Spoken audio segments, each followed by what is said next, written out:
little babies. Welcome to ASP Stuff Radio, the show that explores multiple spatial dimensions, where if you morph yourself into a microscopic green man or a quark-sized bug, you can play the super strings of the metaphysical God guitar that literally changes the form of reality. Today is Thursday, April 27th, 2017. I'm your host, Stevocrates, joined by your massive ordnance fart blast weapons experts, Alberotle and Paulato. Babies. Now, as we get our show started, don't mind us as we finish eating our big, wonderful, delicious slice of chocolate cake. Piece of chocolate cake. Wow. Whoa. Wow. Whoa, dude. It was loaded. It was packed. You had to be ready for that. He survived the intro. Barely. Alberotle is a tough name to say. It's a mouthful.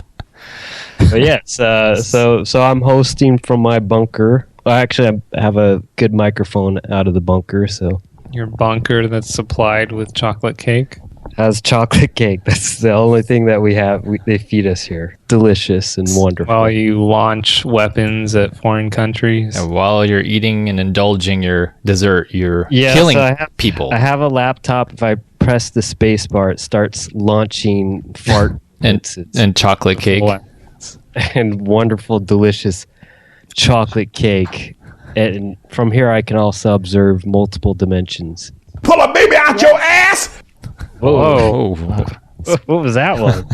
We want to hear about beautiful babies. I had an email from Geeta. You do? Oh. Yeah. So Geeta. she has something to add about dimensions or cake? No, I'll just go ahead and read it. She writes, I am still dedicated follower of your show, your last show about health. You mentioned how to pronounce caca. Let me tell you that it is not kaka or kaka. In Indonesia, we pronounce cacao. So you both wrong. Also, why your President Trump obsessed with beautiful little Syrian babies? We have beautiful Indonesian babies in our country. He no care for our little babies? You write your president and tell him our Indonesian babies are more beautiful and not smell like cacao. Oh. Wait. So Trump said Indonesian babies smell like cacao? Babies, little babies. The Syrian babies. I think Syrian babies. I think we just lost. Yeah, we lost our is gone. Syrian and Indonesian audience. Yeah. Cacao. Well, the Indonesian babies weren't gassed and killed, murdered. So I'm sure if that happened, Donald Trump would call them beautiful too. That's true. So only when your babies get gassed, and I'm not talking about farting gas. Farted on? But chemical gases. If your babies aren't farted on, then he won't care about your babies. But when they're farted on, then he will say that they're beautiful babies. Beautiful little babies. That's like his vocabulary right there. I think it's like 3 adjectives in his vocabulary. Beautiful, wonderful, babies. Here's something interesting about babies. Across the globe, beautiful little babies cannot be tolerated. And all other horrific little babies. But he just got through explaining that. No, that was the unedited sound clip from an interview. Was that in regards to the Muslim ban when they didn't want to let babies in? Yeah. Little children? So he was strictly against Muslim babies. So across the globe, beautiful little babies cannot be tolerated. And all other horrific little babies. Now he can tolerate them. So anyways, somehow these babies can traverse multiple dimensions. I guess we could segue into that. But there's an interest in science by ASP Radio these days. Science. Yeah, we're having a Science Thursday, and one of the Krauss, I guess he's a theoretical physicist. He's had some clips where he discussed his theories. DeGrasse has had some cameos on ASP Stuff Radio, so I think we want to delve a little bit into what these theoretical physicists are all debating about, or what they're all upset and making each other or making fun of each other about. So this has a lot of history around the turn of the century. There was Einstein had just finalized his theory of relativity, and around that time there was this guy Kalutza, where he had thought, I guess there should be some type of unifying theory about that would join the theory of gravity to, at the time, what the hot subject was, electromagnetism.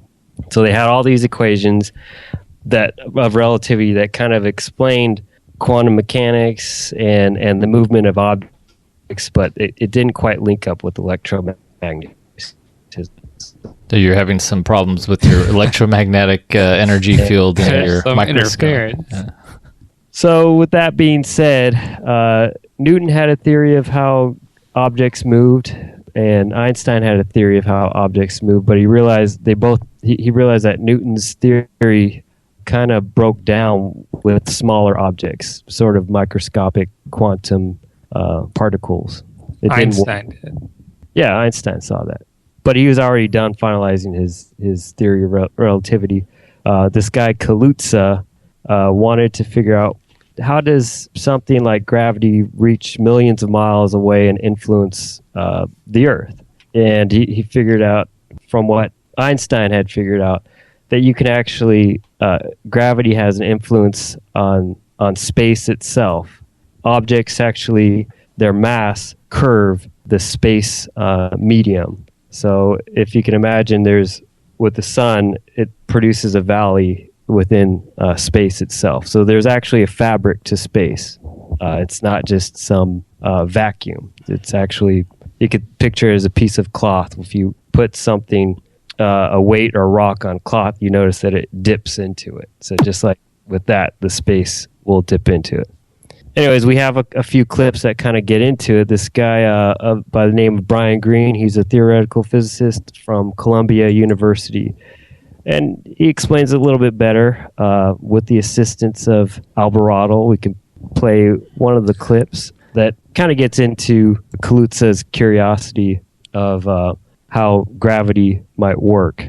Einstein realized that Newton had left something out of the story, because even Newton had written that although he understood how to calculate the effect of gravity, he had been unable to figure out how it really works. How is it that the sun, 93 million miles away, somehow it affects the motion of the Earth? How does the sun reach out across empty, inert space and exert influence? And that is a task to which Einstein set himself, to figure out how gravity works. And let me show you what it is that he found.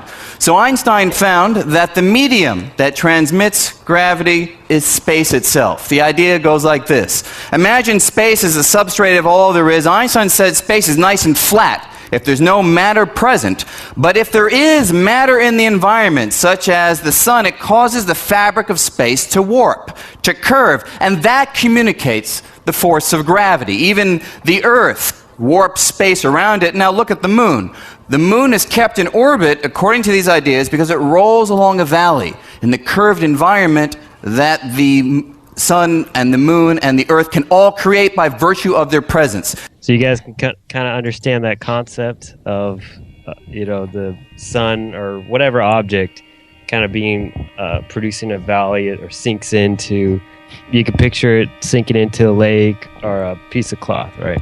Yeah. What attracts bodies is the medium of space? Yeah, so space, I gravity. guess Einstein and this guy Kalutza, they kind of drew an analogy that space, it's like a fabric, okay? It's not like it's just Empty. It's nothing. It's not empty. It's actually, it's not material to it, but there is an existence to it where things with mass have an influence on it.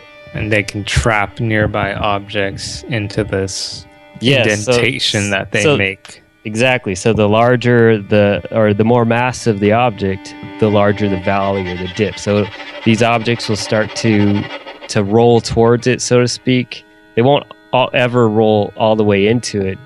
Well, eventually they will, but slowly but surely they'll get towards the center. Space is made up of stuff. Not necessarily stuff, but there's I guess for lack of a better word, there's a fabric to it. Like my blanket. It's made of tiny little threads. Yes, exactly. Matter. There's matter in there. Well, no, there's no matter in it. Matter. But I thought no my fabric. fabric is matter. Yeah. I don't get it. It's just that's a way of That's the thing with it's metaphors. just an analogy. You have to use it. You So have it's to think of it. It's in an a certain imaginary way. fabric. Doesn't Yes. exist. Yes. Invisible. Well, and that's what scientists and theoretical physicists go out and try to prove that this does exist. So you can go on to the next clip there. He, like Einstein, was in search of what we call a unified theory. That's one theory that might be able to describe all of nature's forces from one set of ideas, one set of principles, one master equation, if you will. So Kalutza said to himself, Einstein has been able to describe gravity in terms of warps and curves in space, in fact, space and time, to be more precise. Maybe I can play the same game with the other known force, which was at that time known as the electromagnetic force. We know of others today, but at that time, that was the only other one people were thinking about. You know, the force responsible for electricity and magnetic attraction and so forth. So Kalutza says, maybe I can play the same game and describe electromagnetic force in terms of warps and curves. That raised a question. Warps and curves in what? Einstein had already used up space and time, warps and curves, to describe gravity. There didn't seem to be anything else to warp or curve. So Kalutza said, well, maybe there are more dimensions of space. He said, if I want to describe one more force, maybe I need one more dimension. So he imagined that the world had 4 dimensions of space, not 3. And imagine that electromagnetism was warps and curves in that 4th dimension. Now here's the thing, when he wrote down the equations describing warps and curves in a universe with 4 space dimensions, not 3, he found the old equations that Einstein had already derived in 3 dimensions, those were for gravity, but he found one more equation because of the one more dimension, and when he looked at that equation, it was none other than the equation that scientists had long known to describe the electromagnetic force. Amazing. It just popped out. That's what she said. Oh, Was that appropriate? Okay. Professor? Yes, how does an yes. equation just pop out? Well, you have to understand these equations are very complicated calculus equations. But if you take a algebraic equation, there's some variables that you have to solve. And when you solve the value for these variables, what turns out is these same exact equations for electromagnetism. That's the results. So what scientists do is they use math to model predictions or behavior of the physical world. But how does that lead to the 4th spatial dimension? How does that prove that there's a Doesn't extra prove dimension? anything. It's just a model. So following the laws of math, using these mathematical models, what results is a 4th. What results in using 4 dimensions for these math models, you get the equations for electromagnetism. We haven't observed anything at this point in the physical world. This is just playing with numbers. It's just theory. So All theory. you need a new medium besides You needed a new space. medium, so yeah, that's the moral there. He needed a new medium. What he did was use a 4th dimension in the equations to link electromagnetism to gravity. So we had 3 dimensions. What are the 3 dimensions? Good question. Very good question, Paulato. We have length Wait, my height, questions weren't good? and thickness. Well, it was something that we should have kind of described at first. And so then this 4th dimension that he theorized was what? I mean, we still haven't observed that 4th dimension. We don't really know. Okay. But at least the equations kind of work themselves out. So Right. when we're using the word dimension, we're not referring to an alternate universe or a different place to go.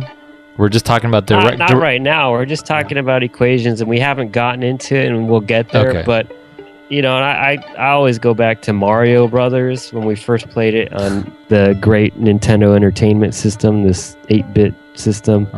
It was only 2 dimensions, right? Mario was only 2 dimensions. You can only go left or right, up or down. Right. Up and down. That was a 2 dimensions. But once N64 came out, right, then you had all full access to all 3 dimensions. So what's the fourth one? Well, let's see if this guy, Briane Greene, can help us understand. You want to continue? Continue. By a fellow named Oscar Klein, he suggested that dimensions might come in 2 varieties. There might be big, easy-to-see dimensions, but there might also be tiny, curled-up dimensions, curled up so small, even though they're all around us, that we don't see them. Let me show you that one visually. So imagine you're looking at something like a cable supporting a traffic light. It's in Manhattan, near Central Park, and it's kind of irrelevant. But the cable looks one-dimensional from a distant viewpoint. But you and I all know that it does have some thickness. It's very hard to see it, though, from far away. But if we zoom in and take the perspective of, say, a little ant walking around, little ants are so small that they can access all of the dimensions. The long dimension, but also this clockwise, counterclockwise direction. And I hope you appreciate this. It took so long to get these ants to do this. But this illustrates the fact that dimensions can be of 2 sorts. Okay, so you can't see what he has there, but anyways, you can imagine if you're just looking at a cable from far away, it just looks like a line. But in reality, if you zoom in, you can, for an ant, you can walk around the thickness of the cable, right? Hence that 3rd dimension. So in theory, maybe we're not looking close enough for this 4th dimension. Maybe we just have to really zoom in. Somehow we have to be able to observe at a quantum mechanic microscopic level. So we're referring to extra dimensions of space, the direction of space. Yes, just space itself. Now, people have referred to time as a 4th dimension, but time is not in space. It's just, you're waiting. It's a waiting period, right? So it has nothing to do with space. It's a measurement. Well, it's physical, right? Physical in space. You can measure length. You can measure how tall you are, how wide you are. But if you think about dimensions in the physical world, it's being able to traverse through 3 dimensions, kind of. So you're actually moving through time. Again, don't think of time as time is not a spatial dimension. Time isn't a dimension. So it's the well, it is. You could kind of think time could be in theory another dimension, but not of space. But okay, so dimension is direction of space, and if time is a dimension, then aren't you moving in a direction towards or through time? You could describe. You can go forward in time, but technically you can't go backwards in time. At least nobody has actually been able to do that yet. They did in Interstellar. They did in Interstellar, so in theory you could do that. Again, that's all theory. They haven't actually observed that. But so where did that lead them next? Have they come close? So you can kind of understand that you can maybe we've got to zoom in at a microscopic level to be able to observe this 4th dimension, right? Mm-hmm. So the 4th dimension is not time. No. The 4th spatial dimension. 4th spatial dimension, okay. Yes. You're not thinking 4th dimensionally, No. Marty. You're just not thinking 4th dimensionally. And I don't want to confuse you because Einstein does use time as another dimension. It's just not in space. Okay, so we're now going to get into string theory. Yes. This is where Briane Greene describes string theory. So let me just tell you how that goes. Superstring theory, what is it? Well, it's a theory that tries to answer the question, what are the basic, fundamental, indivisible, uncuttable constituents making up everything in the world around us? The idea is like this. So imagine we look at a familiar object, just a candle and a holder, and imagine that we want to figure out what it is made of. So we go on a journey deep inside the object and examine the constituents. So deep inside, we all know you go sufficiently far down, you have atoms. We also all know that atoms are not the end of the story. They have little electrons that swarm around a central nucleus with neutrons and protons. Even the neutrons and protons have smaller particles inside of them, known as quarks. That is where conventional ideas stop. Here is the new idea of string theory.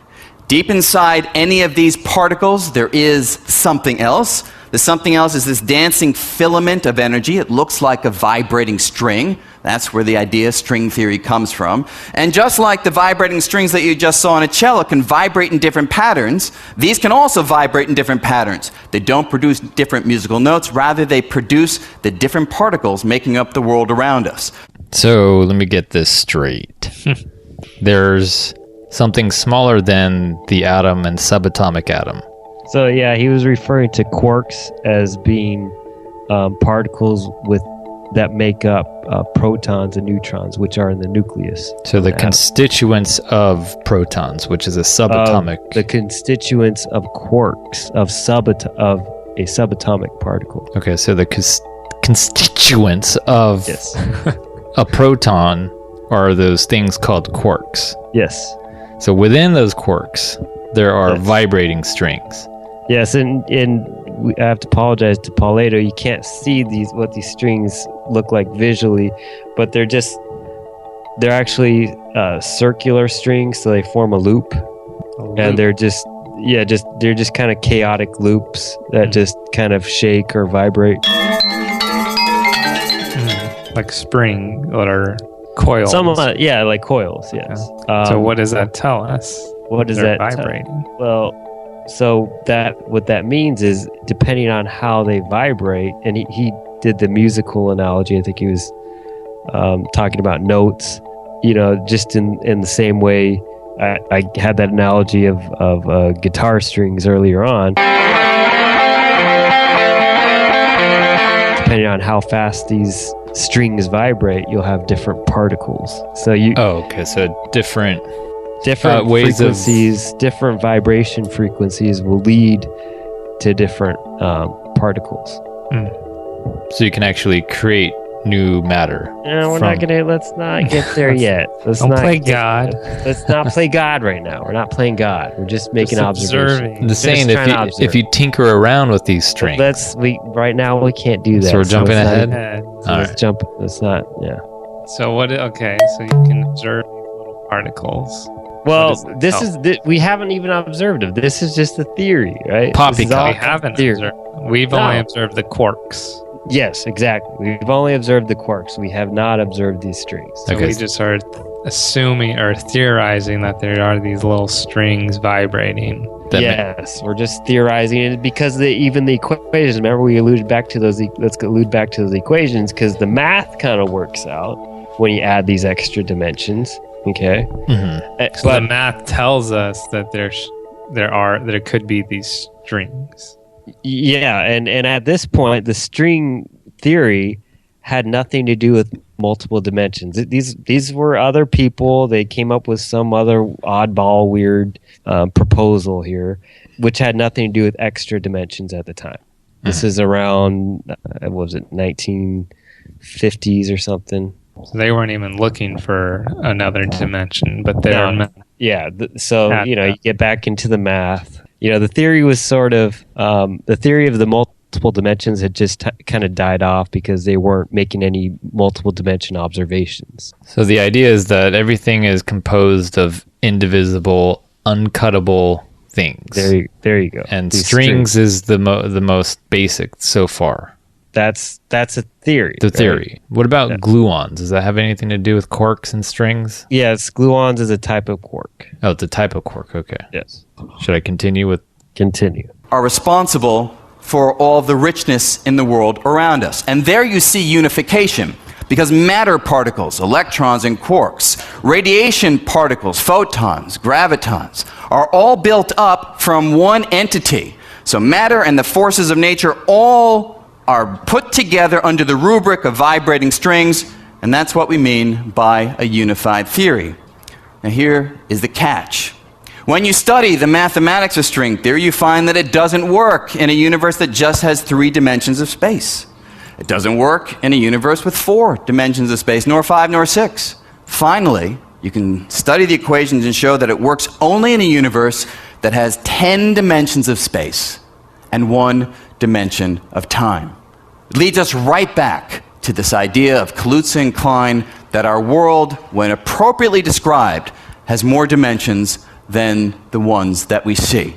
I can only move forward, backward, up and down, diagonal. Yeah, Mario is not getting this. Yeah, this seems far-fetched. I mean, how could my brain can't even process? No, your brain, it's impossible for anyone's brain to process 4 dimensions, let alone 10 dimensions. But that's probably how far we'd have to zoom in or observe into it. That's their claim. It's a claim that at this time is just a claim. So the just a claim. mathematics requires that in order for these strings to vibrate in many different ways, you would have to posit 10 dimensions of space? Yes, we'd have to have 10 dimensions of space. They always use time because time is, according to Einstein, all related to this, to all these spatial dimensions. So the equations include time as a variable, but just not as space. So it's hard, it's almost impossible to imagine these dimensions, but the math works out. But just like a two-dimensional creature might think it's impossible for there to be an extra third dimension, by analogy, we could argue, even though we live in a three-dimensional world, it's not necessarily impossible for there to be an extra dimension. There you go. Yeah, from a two-dimensional perspective, right? So let's keep going. Trying to hide away these extra dimensions, or do they tell us something about the world? And the remaining time, I'd like to tell you 2 features of them. First is, many of us believe that these extra dimensions hold the answer to what perhaps is the deepest question in theoretical physics, theoretical science. And that question is this: when we look around the world, as scientists have done for the last 100 years, there appear to be about 20 numbers that really describe our universe. These are numbers like the mass of the particles, like electrons and quarks, the strength of gravity, the strength of the electromagnetic force. A list of about 20 numbers that have been measured with incredible precision, but nobody has an explanation for why the numbers have the particular values that they do. Does string theory often answer? Not yet. But we believe the answer for why those numbers have the values they do may rely on the form of the extra dimensions. And the wonderful thing is, if those numbers had any other values than the known ones, the universe as we know it wouldn't exist. This is a deep question. Why are those numbers so finely tuned to allow stars to shine and planets to form when we recognize that if you fiddle with those numbers, if I had 20 dials up here and I let you come up and fiddle with those numbers, almost any fiddling makes the universe disappear. Any fibbling. I'm going to fibble around with these numbers. Yes, so I think Alberotle alluded to playing God, and that's why this is, I don't think it's controversial, but I think that's why these string theorists want so desperately to make these observations of these strings and have the equation to control the universe. Yes. Well, what would that do? I mean, okay, these 20 numbers have to be whatever they are. I mean, there's only one universe, so it can only work one way. It's going to be unique. Yeah, well, of course. But I mean, I guess the values of these constants, I'll call them constants. He calls them these 20 numbers. But if you fix the values, I guess it's the mass of the electrons, the mass of these quarks. He said strength of gravity. You can measure what the strength of gravity is. Strength of these electromagnetic forces. They're fixed values. Now that's because of the underlying structure, the strings, the setup of those strings that gave rise to these 20 numbers or constants? That's the theory. Frank Wilczek, I don't know if you watched the video from the ASU Project Origins, he talks about space being a materiality. It's composed. I think this ties in with string theory. If space is infinite and you can hone in at a microscopic level, I guess you have to theorize because you can't really see it. But if strings do exist as a fabric of space-time, then in theory there could be other universes that have different unique cosmological constants that describe different types of theory or universes. But I thought you couldn't fibble and have the 20 numbers is referring to our universe, right, Stephen? Socrates? Yes, correct. So you could have different values and have a different universe? I guess it'd be different physical properties, maybe, and I haven't listened to Wilczek, but yeah, so that kind of, you could think about that, the numbers would be different. So the way that I understand this, especially when you listen and read Wilczek, is when you look around you, what you observe is empty space, but really there's little tiny strings that I'm going to use the phrase that Leonard Susskind mentioned, DNA. String theory. Strings is essentially the DNA, the fabric of the universe. But if there is a space and there's infinite amount of strings, they could potentially create another universe. These theories are sort of all interrelated, and tinkering with the values of these constants. So Briane Greene's little talk and his theory there is pretty outdated. That's a 2005 clip. So a lot of these, a lot of the theory has evolved somewhat. So you have like these spin-offs of kind of what this guy Wilczek is saying. Yeah, it makes sense when you connect what he's saying, Wilczek, and listening to Briane Greene. So there might be multiple universes made up of these other dimensions. With other dimensions, yeah. We can't observe these other dimensions, but so Briane Greene's theory is that these dimensions are really small, and we won't. I don't know if we'll have time to get into Krauss, but later on there's a possibility that they're very huge and they're too large for us to observe. So that's something else entirely different. But anyways, we can continue on. Okay. If you look at the instrument, a French horn, notice that the vibrations of the air streams are affected by the shape of the instrument. Now, in string theory, all the numbers are reflections of the way strings can vibrate. So just as those air streams are affected by the twists and turns in the instrument, strings themselves will be affected by the vibrational patterns and the geometry within which they are moving. So let me bring some strings into the story. And if you watch these little fellas vibrating around, they'll be here in a second right there, notice that the way they vibrate is affected by the geometry of the extra dimensions. So if we knew exactly what the extra dimensions look like, we don't yet, but if we did, we should be able to calculate the allowed notes, the allowed vibrational patterns. I stop it because, he's showing this French horn. And if you can picture how a French horn is shaped, it's kind of circular, it's got all these tubes and whatever. So his analogy is the dimensions are like the way that the French horn is shaped. So the geometry of the French horn, the geometry of these multiple dimensions will kind of help determine how these strings can vibrate. The dimensions is what determines the shape? Yeah, you kind of think... Or the way they vibrate, or the way they vibrate?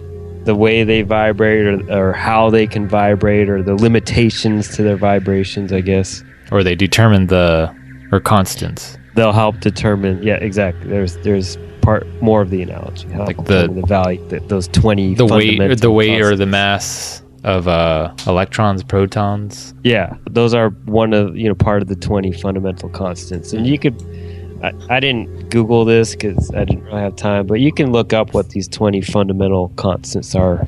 A lot of them are quantum mechanics constants, but they're really in depth if you want to go to that. But you can be a nerd. Yeah. I'm gonna do that tonight. Yeah. With a bowl of ice cream.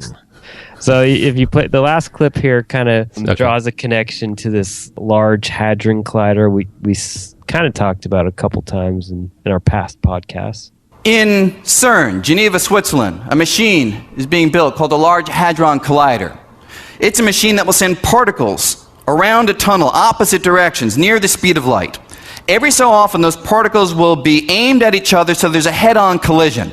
The hope is that if the collision has enough energy, it may eject some of the debris from the collision from our dimensions, forcing it to enter into the other dimensions. How would we know it? Well, we'll measure the amount of energy after the collision, compare it to the amount of energy before, and if there's less energy after the collision than before, this will be evidence that the energy has drifted away, and if it drifts away in the right pattern that we can calculate, this will be evidence that the extra dimensions are there. Let me show you that idea visually. So imagine we have a certain kind of particle, it's called a graviton. That's the kind of debris we expect to be ejected out if the extra dimensions are real. So I think Alberotle always is wondering, well, what's the big deal with these colliders and all that? And we also remember this discovery of this Higgs boson. So this happened way after Briane Greene's TED Talks, right? This actual observation of this Higgs boson. But that all kind of ties into this trying to validate string theory and multiple dimensions, because the Higgs boson was one of these particles that really support this theory that there's multiple dimensions and then there might be some strings to it. So that's in essence what they had thought, that this was the God particle, which helps unify some of these equations, helps unify this theory. Why you have to bring religion into this? Yeah, this is science. Yeah, but in the end, when you're tinkering with the fundamental properties, fibble with the fundamental properties of the world, of our existence, you are somewhat playing God, right? Or fibbling God strings. So did the CERN people observe the effect that he was describing?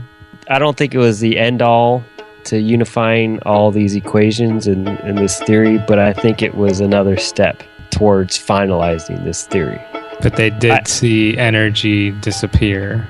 Yes, they compared the energies, and that's kind of what was the big deal about it. So they achieved that. They discovered that energy dissipated somewhat disappeared or was transferred. And they're going to hypothesize that because there are other dimensions, it went into that. Possibly. I haven't. Again, I only had so much time for homework. So. But isn't that the idea of gravity being weak? One of the weakest forces, that it leaks into other dimensions. So there's 4 fundamental forces of the world, of the universe, or the multiverse. That's gravity, electromagnetism. Third being the weak force, and fourth being the strong force. Weak force is what is responsible for fission or radioactivity. Or the decay of atoms, or... Decay of atoms, correct. And the strong force being what actually keeps the nucleus of atoms together. Fusion, what fuses them together. Which are the gluons. I believe that's part of it. Again, I'd have to go back. So basically what keeps all of us a unified human being. Yes, the strong force. That keeps the glue that glutenizes my... The glue. There you go. That's how they name it. Glue your organs together. That binds all of your fart particulates. Oh no, that would be the weak force when it dissipates. Particulates. Your farticulates. The farticulates would be the weak force when it decays and dissipates into other dimensions, and then other aliens smell my farts. Yeah, and different dimensions. Yes. I don't know if you're gonna play Krauss, but Krauss gets in. He describes those 4 forces, and the reason why we think that gravity is measured as the weakest force is because if you were to fall off, jump off a building or something, you'll go towards the center, towards the ground, towards the center of the earth. But what stops you from getting to that core of the earth? Oh, electromagnetic energy? Yes, electromagnetic energy, the weak and strong force as well. In fact, atoms are mostly composed of empty space, but it's those electromagnetic forces and the strong or weak force that would prevent you from falling straight through. Okay. As hard as that is to imagine, the fact that you're able to stand or touch something, you're not actually feeling the object, you're actually feeling the electromagnetic force. Booyah. Drop the mic, the grouse. So what did Krauss say? You can play it a little bit. 450 there. One of the big mysteries in science is that gravity is much, much weaker than the normal rest of the forces in nature. It may not feel like it to you when you wake up in the morning and try and get out of bed. But gravity is by far weaker than the other forces in nature. It's a famous example. Go up to the top of a building, throw a friend off or an enemy off. It takes gravity all that distance, 200 feet, to get them down to the ground. But what stops them in the end? Electricity and magnetism, because it's the electric forces between the atoms in your hand and the floor that stop you. Most of it's empty space, it's just force. You don't even leave a dent in the concrete. So electricity and magnetism stop you in a fraction of an inch. Gravity accelerates you all the way down. Why is gravity so weak? Maybe it's weak because some of it's leaking out into extra dimensions. So if you and I are constrained to live in our 3-dimensional space and 1 dimension of time, but somehow gravity can probe those extra dimensions, then maybe those extra dimensions could be large, and you could explain the weakness of gravity. The final interesting aspect of these large extra dimensions is if they're large enough, maybe we can do experiments at high enough energy so when we bang things together, some of that energy will leak off via gravity into those extra dimensions, and we might actually experimentally probe it so this stops being metaphysics and becomes physics. But do you think that's likely? I wouldn't bet on it. I think it smells wrong, but it's certainly fun to work with. Smells wrong? Yeah, so you can hear Krauss's pumpiness or whatever. But he's not a big fan of string theory. Well, a lot and you could listen to Krauss's opinion. I mean, not Krauss, but de Grasse. He doesn't believe in this stuff because crackpot theory. Yeah, de Grasse. He says, it only took 9 years for Einstein to come up with the whole theory of relativity. It's taken these goofballs 100 years to finalize this whole multiple dimension and string theory thing. So it's not going to goofballs, something like that. I don't know. He's very pompous when he talks about this stuff. Quark balls. Quark balls. Quark balls. So any thoughts about that mind warp? So what does that tell us? My mind is warped. We really don't know anything. That science is just as bad as philosophy. And religion. Yeah. You just have to believe. No, in string theory. No, that's not true at all. So this is a lot of theory that we're talking about. All we're talking about is theory, but we've come up with plenty of equations that have been, in fact, not been theorized. They're facts. So your computer, your laptop operates all based on these equations that are actually representative of the physical world. That's the only way you can do this. Therefore, God exists. So, yeah, right. So there's plenty that Einstein's theories have been proven, right? For the most part. Oh yeah, they've been proven. Yeah, so if you were to, the faster you travel, the faster speed you travel, the slower the time goes for that object or person that is traveling at a faster speed. And that the universe is expanding. All of this stuff has already been observed, experimentally verified. And because you don't understand something doesn't mean it's not true, right? So you got to go and just because we're limited to our five senses doesn't mean it doesn't work. And even then, you got to think deeper. Our five senses have a limited range that we can observe.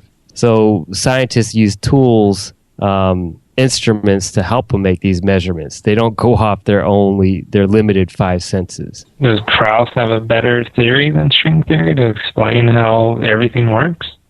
Maybe he does. I'd have to research it. These guys like Krauss and de Grasse, they've made their discoveries, and that now they're just kind of collecting dust and making fun of. Well, Krauss recently wrote a book on symmetry. I think I don't know if you're familiar with that concept. I'm not. I guess no. Yeah. I'll have to look at it. They're just grasping straws, also. At this point, they're kind of old farts now, and they just want to just read books and make fun of everybody. Old goofball fartings. Yeah. The guy, the China man, he's cool. He's pretty cool. He's not very pompous, but he's religious. Macau. What's his name? Is it Macau or Macau? I don't know. You had a clip of him, and I didn't listen to it because it was like 11 minutes. But he's pretty good. I like that guy. So the moral of the story about string theory is, well, if it's true, if you what's the significance behind this? If just like what you alluded to, if you are able to manipulate the vibrations of these strings, then you can tweak the very particles that make up the universe. So it's like genetic coding. Like if you tweak the DNA, then you create new creatures.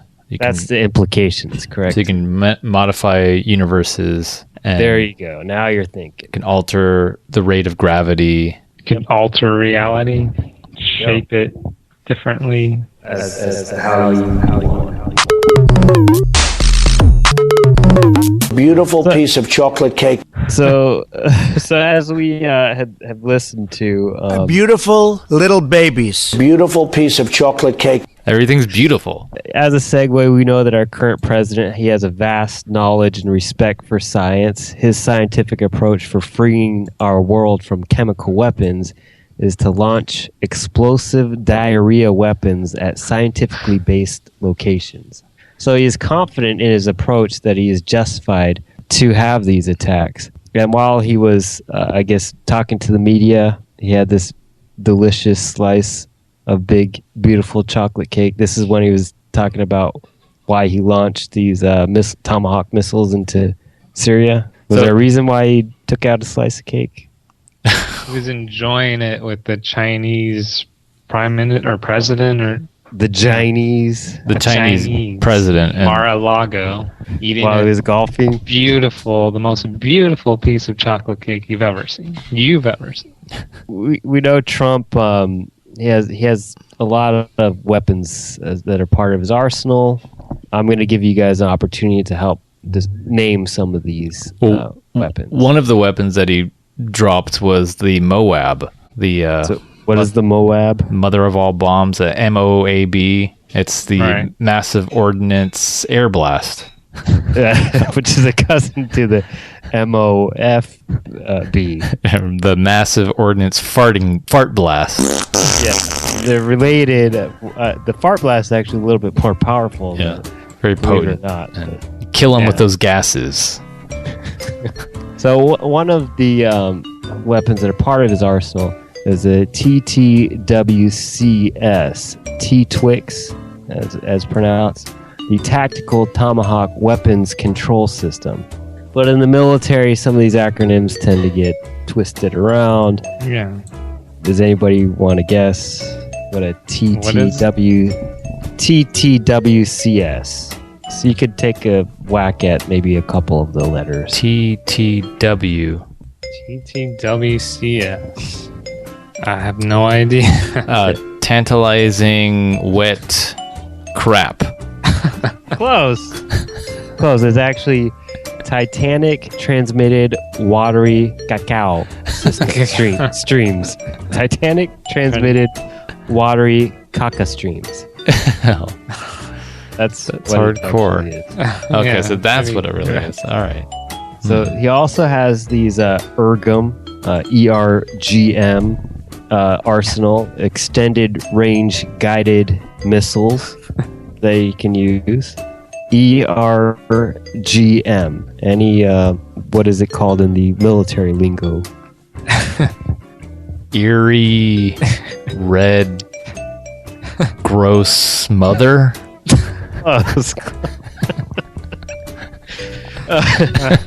Extreme ripple gaseous munitions. This is what Trump has. These are all as part of his gas related, Yeah. bowel related. Now I know why they want to ban chemical weapons. Yeah. Okay, and then this third one is not a weapons. We're going to take a break from weapons, and we're going to go back to our science talk in observing the universe. The replacement to the Hubble telescope is the James Webb Space Telescope, or the JWST. JWST. Okay. This is a tough one. Paulato, you want to take a whack? JWST. I don't know. This is a tough game. It's Jack, jittering, can I guess? jittering What? jittering, Stinky. withstanding sloppy turds. Jittering, withstanding, Yeah. stinky turds. Wow. This is tough. Did anybody else have any additions? Yeah. All right, So I had a little bit different approach, but some military terminology. A lot of people are familiar with the RPG.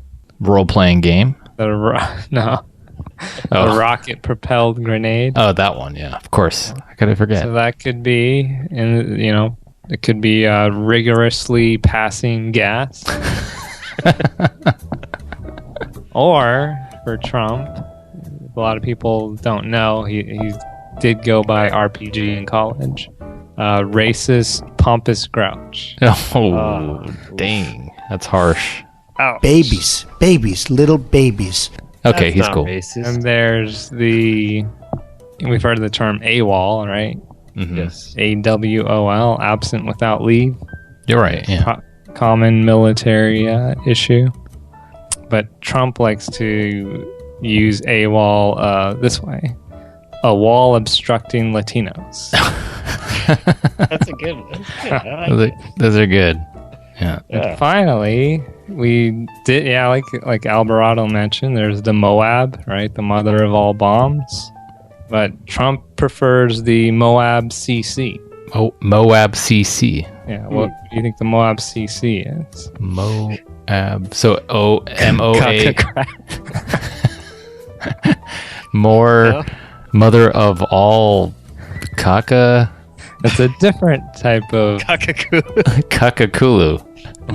It's the mother of all beautiful chocolate cakes. Okay. Nice. That's why he had his slice there. Mother He's ready to go. of all chocolate cakes. Beautiful chocolate cakes. Don't forget the beautiful. Yeah. Beautiful piece of chocolate cake. Well, Trump also has this one cool weapon. He calls it the Advanced Anti-Radiation Guided Missile. Who doesn't want that? But an alternate version of that weapon that he himself uses is called the Advanced Armpits Radiating Green Moss. So there's green moss coming from these. The superpower. Yeah, from armpit. Shouldn't it be orange? Yeah. What is this green stuff? They still need to tinker around or fibble around with the strings of his armpits. There you go. To make it green. Fibble around. I have a similar weapon of choice, the TWCS, the Tomahawk Weapon Control System. But Pence prefers the totally watery caca syndrome. That's close. It's close to the Titanic transmitted watery caca stream. Close relative. That's Mike Pence, right? Yeah, Mike Pence, not Hunter Pence. And then finally, Trump enjoys playing around with his FOM, or the fiber optic missile. Yeah. Or as Trump likes to call, the farting obese man. So Trump is a FOM?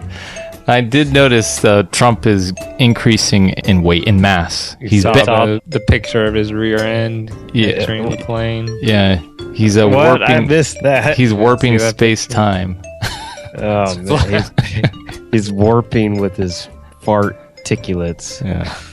He's gaining weight from all that beautiful chocolate cake. Chocolate cake Too and much. KFC. Yeah. What, in Taco Bell too, right? Didn't you have Oh man, yeah, Taco Bell. Taco Bell, KFC, chocolate cake? Beautiful little babies. So I don't know what we'll do for next week. I have a couple ideas. Maybe come up with some for a game. Maybe come up with Trump's limited vocabulary. We have to write it all down. I have a few of them here, but you guys can help add to the list maybe for next time. Big, huge, delicious, wonderful, beautiful, bad. And I added Gina in there as well. Gina. China, South China, China. I love China, China all the time. He has a very limited vocabulary. I think he kind of rotates these words in and out. Really, really, really, really huge. Tremendous. Big league. Tremendous is a good one. What, big league? What? Big league. Everything's bigly. Bigly. Oh, bigly. Like bigly. Bigly. Is that an actual adjective? Or? Is that a word? No, he made it up. He made it up. He's Trump. He thinks it's real and he keeps using it. Bigly. Very bigly. And we need him unprecedented. Just like those 20 constants of the universe, let's come up with the 20 words that... we might have to reduce the word count with that. Maybe just to 10? We could create the Trumpster vocabulary reducer instead of the builder. Let's make a Trump dictionary, and it'll be like a page. And we can use it throughout the show. So anything else? Anybody want to add any last comments about multiple dimensions? my brain's stuffed up with strings. Yeah. That does stuff your brain thinking about it. My brain's full of quarks. Quarks and gluons. Vibrating strings. Vibrating French horns. fart strings. I didn't know the world was made up of French horns. So this is Stevocrates along with Alberotle and Paulato signing off from ASP Stuff Radio Studios. And we are all stuffed up. Babies. Big- Babies. Little babies. Beautiful babies. I don't mind turning tricks, not the ones of the sons, but they probably picnic, cause I'm just looking for my fix.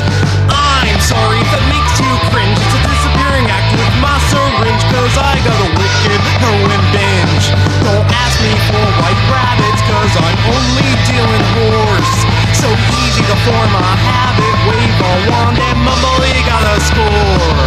Got no love for science, balls to fusion and fission. Tap your arm, then abracadabra, you summon the drunken magician.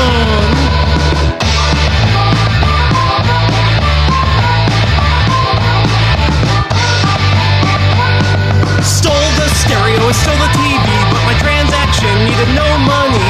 Alakazam, it's rain candy. High grade stag like black tar. Tourniquets from nowhere, bizarre. Next thing you know, I transform my car. Don't ask me for white rabbits, cause I'm only dealing horse. So easy to form a habit, wave a wand and mumble, you got a score. Got no love for science, balls to fusion and fission. Tap your arm, then abracadabra, you summon the drunken magician. Be on the lookout for the drunken magician. He steals merchandise and he sells them, making his latest hits from nothing. At least that's what he tells them. Considered armed and dangerous, suffering from grand confusion. He just saw the woman in half. Was real, no illusion. Let me tell you, the most interesting thing about string theory is probably not that matter is made up out of these little strings. The most interesting thing is that string theory requires extra dimensions of space. It requires these extra dimensions to be curled up into little dimensions that we can't see, too small to see, but the way that they're curled up, and it's not just that they're curled up, but they can be curled up with strings wrapping around the curled dimensions, other quantities known as fluxes. There's a zillion ways of curling up these extra dimensions. Now, I think of these different ways of curling up these microscopic dimensions of space as a kind of DNA, of a universe. You could change the way they're curled up, just like you could change a DNA molecule. You could pull one of the base pairs out and put something else in. Well, you can do exactly the same thing. You'd have a different animal, eventually. You'd have a different creature. You'd have a creature with a different set of properties. 3 arms instead of 2 arms, a foot growing out of their head if you didn't do it right. But in the same way, if you change the way these tiny dimensions are curled up, and there are millions of ways of doing it, the structure of the universe will change. What does that mean? Well, it means, for example, that the forces in the universe will change. Gravity may become much stronger or much weaker. Electricity may disappear altogether. It may be a world with no electrons in it. So by changing the DNA that's implicit in string theory, the properties of space at the tiniest distances, you are doing, in a sense, the same thing as when you change the DNA of a creature. You're changing its morphology. In the same way, you would be changing the properties of the universe. So string theory, among other things, is a theory of the DNA of the universe. That's the way I like to think about it. All right, so before I got sucked into another dimension, we were getting into the theory of start over gravity again. And action. there? Action. Okay, can you hear me? Yeah. Yes. All right. Beautiful piece of chocolate cake.